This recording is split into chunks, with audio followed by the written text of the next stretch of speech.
ఇప్పుడు చతుర్ముఖ బ్రహ్మగారు ఆ కృష్ణ పరమాత్మ దగ్గరికి వచ్చారు. వచ్చి ఆ హంసవాహనం మించి స్వర్ణదండం కింద పడిపోయినట్టుగా పడిపోయాడు. పడిపోయి స్తోత్రం చేద్దాం అనుకుంటున్నాడు. ఎవరిని? సద్ది ముద్ద చేత్తో పట్టుకున్నటువంటి కృష్ణుణ్ణి. నోట మాట రావట్లేదు, కంఠం గాద్గదిగతం అయిపోతోంది. ఇలా లేస్తున్నాడు, చూస్తున్నాడు, మళ్ళీ ఇలా పడుతున్నాడు. పోనీ మనలా ఇలా పడితే సరిపోతుంది ఏమిటి బ్రహ్మగారికి? అలా కుదరదు.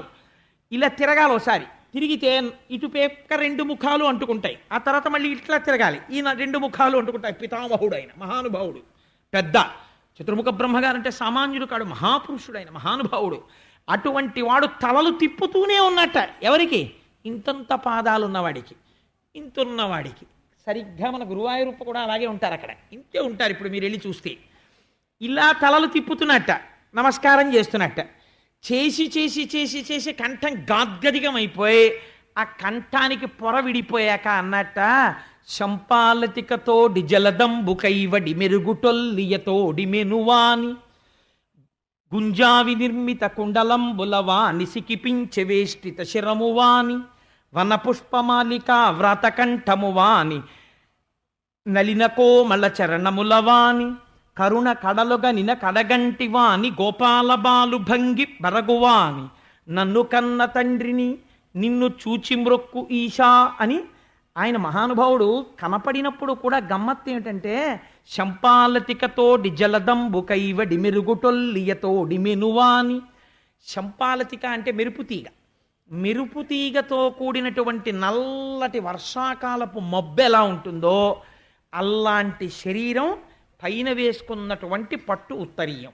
శంపాలతికతో డిజలదంబుకైవడి మెరుగుటొల్లియతోడి మెనువాని. ఆ చేతిలో కమనీయ మృదుల అన్న కబళ వేత్ర విషాణ వేణుచిహ్నములతో వెలయువాని. ఏమి శ్లోకం, ఎటువంటి పద్యరచన చేశారండి పోతన గారు. నిజంగా లైవ్ టెలికాస్ట్ ఇచ్చారు. కమనీయ మృదుల అన్న కబళ వేత్ర విషాణ. ఈ ఎడమ చేతిలో సద్యన్నపు పెరుగన్నపు ముద్ద ఉంది, ఈ ఎడమ సంకలో కొమ్ము బూర ఉంది, చేతిలో కర్ర ఉంది, కట్టుకున్న పీతాంబరం ఉంది. చక్కగా ఆ ఇంకా ఆ దూడల్ని వెతకడానికి వెడుతున్నప్పుడు ఉన్నటువంటి ఊరగాయ ముక్కలన్నీ వేళ్ల మధ్యలో ఉన్నాయి. కమనీయ మృదుల అన్న కబళవేత్ర విషాణ వేణుచిహ్నములతో వెలయువాని. ఆ దట్టిలో దోపుకున్న వేణు ఉంది. వీటితో పాటుగా గుంజావి నిర్మిత కుండలంబులవాని సికిపించవేష్టిత శిరమువాని. ఆ ఏనుగు దంతంతో చేయబడినటువంటి కుండలములు పెట్టుకున్నట్టయిన వాళ్ళ అమ్మకి గొప్ప ఏనుగు దంతంతో చేశారని చెప్పి ఆ కుండలములు పెట్టేది. ఆ కుండలాలు పెట్టుకున్నాడు. చక్కటి నెమలి కోటి పెట్టుకున్నాడు. ఆ నెమలీక పెట్టుకున్నటువంటి కృష్ణ పరమాత్మ వనపుష్పమాలిక వ్రతకంఠమువాని నలినకో మల చరణములవాని. అరణ్యములో దొరికేటటువంటి పద్మములతో కూడినటువంటి పెద్ద తీగను ఒక దాన్ని దండ కింద మెళ్ళో వేసుకున్నట్ట. అటువంటి కృష్ణుణ్ణి, ఎంతంత పాదాలున్నవాణ్ణి, ఇంటింటి పాదాలున్నవాణ్ణి. నలిన కోమల చరణములవాని. పాదరక్షలు కూడా లేకుండా తిరుగుతున్నటువంటి మట్టి కొట్టుకుపోయిన కాళ్లతో ఇంతంత పాదాలున్నవాణ్ణి. కరుణ కడలగొనిన కడగంటవాని. ఆ కంటికి చివర చూపులలో అపారమైన వాత్సల్యం ఉన్నవాణ్ణి. గోపాలబాలు భంగి బరగువాని. గోపాలబాలుళ్ళా తిరుగుతున్నవాణ్ణి. నగు మొగంబువాని నన్ను కన్న తండ్రిని నిన్ను భజింతు మొక్కి స్తుతింతు వేట్కా అని మహానుభావుడు. నువ్వు నాకు ఇలా కనపడుతున్నావయ్యా, నవ్వు ముఖంతో కనపడుతున్నావని కృష్ణుడి యొక్క పాదముల మీద పడి నమస్కరించి స్తోత్రం చేశాడు చతుర్ముఖ బ్రహ్మగారు ఆ రోజున. ఎంత చిత్రమైన మాట అన్నాడంటే, ఈశ్వర నువ్వు మనస్సుకి వాక్కుకి అందేటటువంటి వాడివి కావు. ఈ బ్రహ్మాండములన్నీ నిండి నిబిడీకృతమైపోయిన వాడివి. ఎన్ని బ్రహ్మాండాలున్నాయో తెలియదు అసలు ఈ విశ్వంలో. ఆ బ్రహ్మాండములన్నీ కూడా నీ శరీరమున కట్టుకున్నటువంటి ధూళిరేణువులు. అంతటి విరాట్ స్వరూపమున్నవాడివి. అంతటి పరమాత్మవి నా చిన్ని మనస్సులో నువ్వు ఎలా ఇముడుతావు? నేను ఇముడ్చుకోగలనా? నీ గురించి నేను స్తోత్రం చెయ్యగలనా?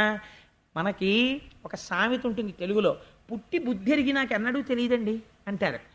బ్రహ్మగారు చెప్పాడు ఈ మాట కృష్ణుడి దగ్గర. ఏమనో తెలుసా అండి?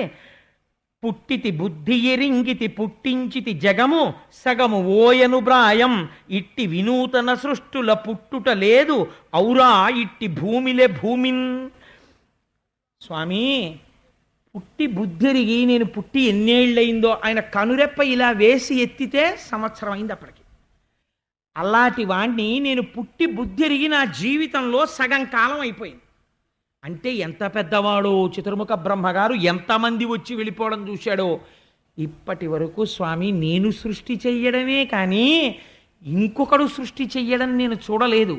అందుకని మోహానికి గురైపోయాను, నేనే సృష్టి చేసేవాడినని. నిన్ను చూసి ఇంత చిన్న పిల్లవాడివి, నువ్వు పరబ్రహ్మం ఏమిటి అనుకున్నాను. ఆవుల్ని దూడల్ని దాచేశాను. చూసావా, పుట్టి బుద్ధిరిగి నాళ్ళకి నాకు బుద్ధి వచ్చింది ఇంత వయస్సు అయిపోయిన తర్వాత. ఏమి ఆశ్చర్యం స్వామి ఇవాళ. కానీ నా కంటితో నేనేం చూశానో తెలుసా? నేను చేసిన సృష్టికి ప్రతి సృష్టి చెయ్యడాన్ని నా కళ్ళతో చూశాను. నేను దాచిన ఆవులు దూడలు అక్కడున్నాయి, నువ్వు చేసిన ఆవులు దూడలు ఇక్కడున్నాయి. ఇంత పెద్దవాడిని నేను తెల్లబోయేటటువంటి సృష్టిని ఇంత చిన్న పిల్లవాడివి చేశావు. కానీ ఇంత చిన్న పిల్లవాడిలా కనపడుతున్న నీనాభికమలంలోంచి నేను పుట్టాను. ఏమి చిత్రం! నేను పెద్దవాళ్ల తాతలా కనపడుతున్నాను, నువ్వు మనవడిలా కనపడుతున్నావు. కానీ నువ్వు తండ్రివి, నేను బిడ్డని. లోకం నమ్ముతుందా? ఈ భిన్నత్వంలో ఉంది ఈశ్వరతత్వం. ఏమి ఆశ్చర్యం తండ్రి! ఇట్లా చూడగడం ఎవరికైనా చెల్లుతుందా? నాకు చెల్లింది. నేను ఇవాళ నీ బిడ్డడనై నీ పాదముల దగ్గర కూర్చున్నాను, నువ్వు బిడ్డడిలా కనపడుతున్నావు. నేను వేదములు చదువుకున్న వాళ్ళ 4 ముఖాలతో ఉన్నాను, చేతకాని వాళ్ళ వెన్నముద్ద ఎడంచేత్తో పట్టుకుని నువ్వున్నావు. చాలా చదువుకున్న వాళ్ళ హంసవాహనం మీద నేను వచ్చాను, కాళ్ళకి చెప్పులు లేకుండా నువ్వు తిరుగుతున్నావు.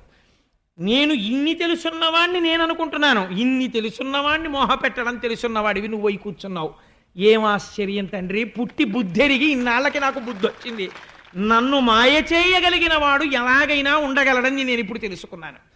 ఇది నా జీవితంలో ఒక గొప్ప ఆశ్చర్యకరమైన ఘట్టం. నేను పొంగిపోతున్నాను అని తారాతుషారసీకర భూరజములకైన లెక్క బుధులిడుదురు భూభారవతీర్ణ కరుడగు నీ రమ్య గుణాలి నిన్న నెరరగణ్య. స్వామి, మంచు పడుతున్నప్పుడు ఆ మంచు యొక్క కణములనన్నింటినీ ఏరి భూమి మీద లెక్క పెట్టచ్చు. ఎవరు లెక్క పెట్టగలరని? మంచు కణాలని తీసి పక్కన పెడితే కరిగిపోతాయి. ఏమో బుధులు, ఆయన ఎంత మాట అన్నాడో చూడండి. నేననలేదు. ఇప్పుడు అహంకారం పోయింది. ఏమో ఎక్కడైనా ఉన్నారేమో మహాపురుషులు, మంచు కణాలన్నింటినీ ఓ చోట పోగేసి లెక్కెడతారేమో. ఈ భూమి మీద ఎన్ని రేణువులు ఉన్నాయో లెక్క పెట్టగలరేమో, ఆకాశంలో ఎన్ని చుక్కలున్నాయో లెక్క పెట్టగలరేమో. కానీ తండ్రి, నీ గుణములు ఎలా ఉంటాయో ఎవరూ లెక్క పెట్టలేరు. నువ్వు అంతటి అసామాన్యమైన గుణ విశేషములు ఉన్నవాడివి.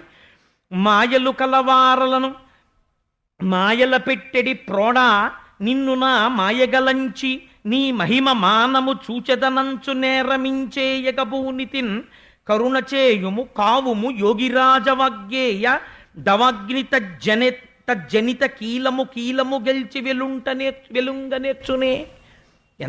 ఎంత గొప్ప మాట చెప్పాడో చూడండి. నేను చతుర్ముఖ బ్రహ్మని అని నీ మీద మాయ ప్రయోగించాను. దూడల్ని ఎత్తుకుపోతే ఏం చేస్తావో చూద్దాం, పిల్లల్ని ఎత్తుకుపోతే ఏం చేస్తావో చూద్దామని. కానీ ఇప్పుడు నాకేం తెలిసిందో తెలుసా? అరణ్యంలో 2 చెట్లు రాపాడి ఒక పెద్ద దావా అగ్ని పుడుతుంది. అరణ్యం అంతా కాలిపోతుంటుంది. కాలిపోతున్నప్పుడు ఇంత పెద్ద అగ్నిహోత్రంలోంచి ఒక అగ్ని కీల పైకి లేస్తుంది. ఒక అగ్ని కీల అలా పైకి లేస్తుంది. ఈ పైకి లేచిన అగ్నికీల ఈ అగ్నినంతటినీ మోహ పెట్టగలదా? పెట్టలేదు. అది అందులో అంతర్భాగం, ఒక కీల. అలా నువ్వు విరాట్ స్వరూపివై అంతటా నిండిపోయిన వాడవు. అటువంటి నీవు నీ మాయని నా మాయ చేత లెక్క పెట్టి చూద్దామనుకున్నాను. మానము చేయ అంటే కొలమానం లెక్క పెడదాం అనుకున్నాను. కానీ నీ మాయ నా మాయని మింగేసింది. మింగేసి నాకు నా నిజస్వరూపం ఏమిటో బయట పెట్టింది అని ఇక్కడ ఒక గొప్ప మాట అంటాడు. మ్రబ్బు గొలిపి యోగమాయ నిద్రించిన ఓ పరాత్మభూమ యోగిరాజ ఏ తరంగులెన్ని ఎప్పుడెచ్చోట నీహేలెవ్వడెరుగునీశ్వరేశ. మనం సాధారణంగా లోకంలో మాట అంటుంటాం, వాడు నేను అని మాట అంటుంటాం. నేను అన్నప్పుడు ఇలా చూపిస్తాం, వాడు అన్నప్పుడు అలా చూపిస్తాం. యోగిరాజా అని ఎవరిని పిలుస్తారో తెలుసా అండి? వాడు నేను అని చెయ్యి ఇలా తిప్పడం చేత కాక వాడని పిలవబడినప్పుడు వాడు నేనన్నప్పుడు ఇలా చూపిస్తాడు. వాడు మళ్ళీ నన్ను చూపించవలసి వస్తే వాడని నన్ను చూపిస్తాడు. వాడు నన్ను వాడంటున్నాడు, నేను వాడిని వాడంటున్నాను. కానీ వాడు వాడిని నేనంటున్నాడు, నన్ను నేనంటున్నాను. నేను నిజమా, వాడు నిజమా? ఎంత గొప్ప మాట అన్నాడో చూడండి బ్రహ్మగారు. ఇప్పుడు నా ఎదురుగుండా వచ్చి మా దొరగారు నించున్నారు అనుకోండి, అదిగో వాడు కోటేశ్వరరావు అంటాను. నేనేమంటాను? నేను కోటేశ్వరరావు అని అంటాను. దొరగారు ఏమన్నారు? వాడు కోటేశ్వరరావు అంటున్నారు. వాడు కోటేశ్వరరావు అని మా దొరగారు అన్నారు అనుకోండి, లేకపోతే ఆయన కోటేశ్వరరావు అంటున్నారు. లేకపోతే పోనీ మా నాన్నగారు వచ్చారనుకోండి, మా నాన్నగారు వాడు కోటేశ్వరరావు అన్నారు, నేను కోటేశ్వరరావు అని నేనన్నాను. నేనంటున్నాను, ఆయన మా నాన్నగారు అంటున్నాను. ఆయన అంటున్నారు వాడు మా అబ్బాయి అంటున్నారు. నేను ఆయన అంటున్నాను, ఆయన నన్ను వాడు అంటున్నారు. ఆయన్ని చూపించుకున్నప్పుడు నేనంటున్నారు, నేను నన్ను చూపించుకుంటున్నప్పుడు నేనంటున్నాను. ఆయన నన్ను ఉద్దేశించినప్పుడు వాడు అంటున్నారు, నన్ను ఉద్దేశించుకున్నప్పుడు నేనంటున్నాను. నేను కరెక్టా, వాడు కరెక్టా? ఒకే పదార్థాన్ని రెండు శబ్దములతో చెప్తున్నారు, ఇద్దరూ ఇలాగే చూపిస్తున్నారు. నేను అంటే సరిపోతుందా, వాడు అంటే సరిపోతుందా? నేను ఇలా చూపించి వాడు కోటేశ్వరరావు అన్నాను అనుకోండి, వీడు పిచ్చాడంటారు. అదేంటి నేను కోటేశ్వరరావు అనాలి, వాడు కోటేశ్వరరావు ఏంటి? అలా అనకుండా మూర్తి గారిని చూపించి నేను కోటేశ్వరరావు అన్నాను అనుకోండి, మాస్టారు వాక్యం తిరగబడింది, నేను కోటేశ్వరరావు ఆయన మూర్తి గారు అనండి అంటారు. కాదు, నేను అన్నది కరెక్ట్ అన్నాను అనుకోండి, అప్పుడు ఏమనాలో తెలుసా అండి? వాడిని యోగిరాజు అనాలన్నారు. ఎందుకో తెలుసా? అందులో నేనన్న పదార్థం ఏదో అది లోపలుంది, అసలు నేను. ఈ పైది ఫాల్స్ నేను, అబద్ధపు నేను, ఇది ఉండేది కాదు. దీన్ని తొడుక్కుంది. చొక్కాని కోటేశ్వరరావు నా లాల్చీ ఇలా వచ్చింది అనుకోండి, కోటేశ్వరరావు వచ్చేసారు అందరు కదా మీరు, కోటేశ్వరరావు లాల్చీ వచ్చిందంటారు. ఇది కోటేశ్వరరావు గారి శరీరం. కోటేశ్వరరావు గారు అని పేరు పెట్టుకుని పిలవబడుతున్న నేను, అది పేరుకి లొంగేది కాదు. అసలు నామమునకు లొంగని నేను లోపల ఉన్నది. అది ఒకసారి నేననబడుతోంది, ఒకసారి వాడనబడుతోంది. యోగులైన వారు ఎవరు నీ అనుగ్రహాన్ని పొందారో వాడికి వాడుకి నేనుకి రేఖ చెరిగిపోయి ఉన్నది నేనొక్కటే, అందులోనే ఇవన్నీ ఉన్నాయి. సముద్రంలో బుడగల్లా ఉన్నదొక్కటే ఉందంటున్నాడు. అలా అనగలగడం నోటితో అనడం కాదు, నీ అనుగ్రహం ఉన్నవాడే అని దర్శిస్తున్నాడు. కాబట్టి నీ ఎందు భక్తి ప్రధానం. నా ఎందు ఇవాళ ఆ భక్తి చెరిగి మోహం వచ్చింది, కానీ నువ్వు దిద్ది ఉన్నదొక్కటని నిరూపించావు, నా మాయని తీసి. ఈశ్వరా నీకు నమస్కారం అన్నాడు. ఎంత గొప్ప మాట అన్నాడండి. ఇది చతుర్ముఖ బ్రహ్మగారి స్తోత్రం అంటే. బ్రహ్మగారు స్తోత్రం చేయబడిన మూర్తిని మనం ఇవాళ దర్శించకుండా వెళ్ళడం ఎంత కృతజ్ఞత చూడండి.